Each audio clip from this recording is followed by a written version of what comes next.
God is God when he has made everything that has been made.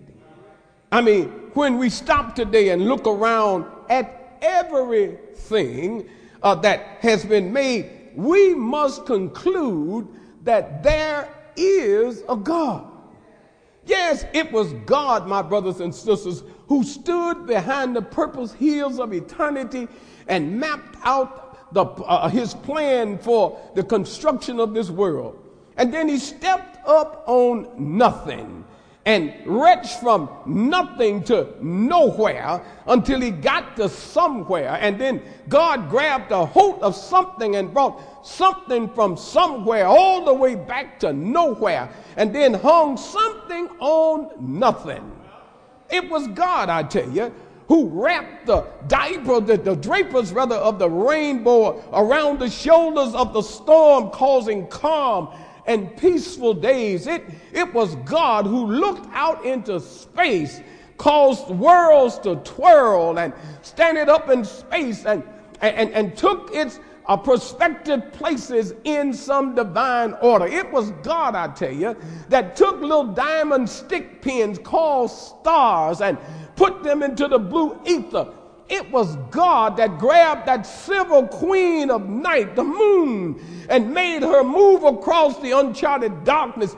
It was God, I tell you, that put the sun to shine as king of the day and put the sun where it has been, where it's supposed to be, where it would always be until he gets ready to move the sun. It was God, I tell you, spoke to Mother Nature. Mother Nature, dressed up in her green garments, rolled this terrestrial ball into the sky and tied it down with a liquid mist. It was God that carpeted the ground green with grass, tacked it down with daffodils, with hollyhocks, with snapdragons, with roses and trees. In other words, he ordered a variety of blooming flowers and transfigured it into a marvelous attraction. It was God, I tell you, that measured the world with the span of his hand and took the waters into the hem of his garment. It was God, I tell you, who took the nail of his index finger and entrenched the earth and caused rivers and caused streets and lakes to flow. It was God that took that cloud and flung them into nothing and made them prance above our heads.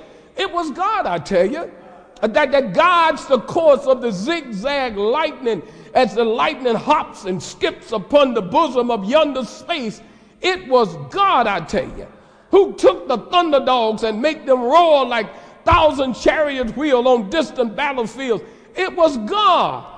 I said it was God. It was God that took the little dipper of 7 stars and dipped his fingers into the mystic fountains of the blue decorated yonder heaven.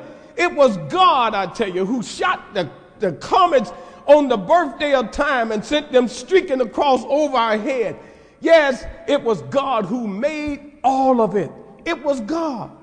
And when he had made everything he's made, it's like John said, everything that was made by him. And without him, nothing was made that was made. God is when he's made everything that has been made. And then God is when he shows he's a God of order. Oh, look at how much order there is in the world. Order, order, order, order, nothing but order. The earth goes around the sun. He moves around the sun. The earth makes its journey that is comprised of 558 million miles, moving at a speed of 68,000 miles per hour. This earth is being warmed by a sun that's almost 100 million miles away, wrapped around this earth of ours, and there is an ether that is at a sub-zero degrees, but still our earth twirls. It twirls on axles, 19 miles per second. God is when he is a God of order. God is a God of order. Here's more proof of what I'm talking about. Spring always follows winter, and summer always follows spring, and fall always follows summer. The earth always rotates every 24 hours. The world always moves around the sun. in a complete revolution every 12 months, every 52 weeks, every 365 days, every 8,760 hours, every 525,600 minutes.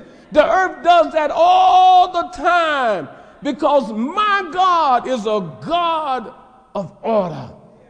Oh, God is a God of order. If you're not still convinced, let me tell you this.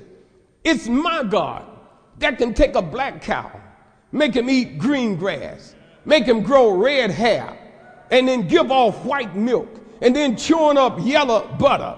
I told you my God is a God of order.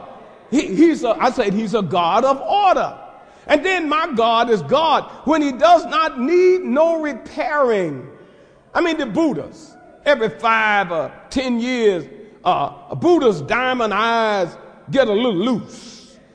They would have to mix up a little more cement and put Buddha's eye back in his head.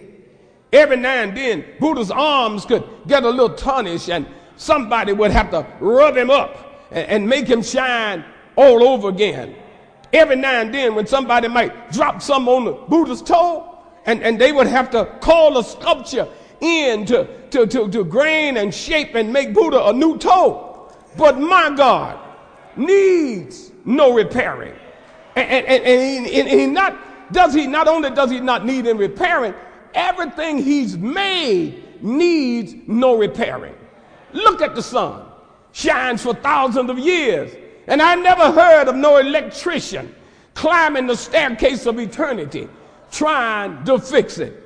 But yet the sun always come up in the east, always go down in the west. Sun never gets behind. Sun never hurry up. The sun just tiptoes through the universe. The sun needs no repairing. Look at the moon. Y'all see the moon? It changes its forms once every quarter. You see it as a quarter moon, then a half moon, and then a 3/4 moon, and then a full moon. But yet nobody has ever said one time that the moon has been out of order. The stars, nobody has ever climbed up, put a star back into its silver sockets. Nothing but a God makes everything that needs no repairing. Look at yonder sky, painted blue. Really it's two-tone because it's really blue in the day and it's black at night. And nobody have to use a paintbrush, and paint don't crack, it doesn't peel, because my God needs, and everything he makes needs no repairing. Nothing my God makes need any repairing. Everything is made just like he made it. Lemons are still sour. Peaches are still sweet. Salt is still tame. Pepper is still hot. Vitamins is in the vegetables. Protein is in milk and meat. Calcium is in milk. My God need no fixing. And nothing he's made never have to be repaired because God is. And I want to encourage you, choose you this day the God that you would serve. And then, you know, God is God when he makes man in his own image. God is God when he don't need nothing else. He's God all by himself. And I don't know about you, but I don't need a God that I have to stop and take time and pick him up. I need a God that when my feet is down in the miry clay, my God is able to reach down and pick me up, turn me around, and then plant my feet on solid ground. That's the kind of God I need. They tell me that the Shintos had a God that sit high on the top of a temple, and when it rained, mud would splash up on him and get him all dirtied up. And when the storm was over, they had to climb up to where he was and clean him up. Well, I don't know about you, but I don't need no God that I need to clean up. No, I don't. I want a God that can clean me up. Yeah, I want a God that when I'm feeling wretched and undone, when I'm dirty and stained in sin, yeah, I want a God whom I can say, Lord, wash me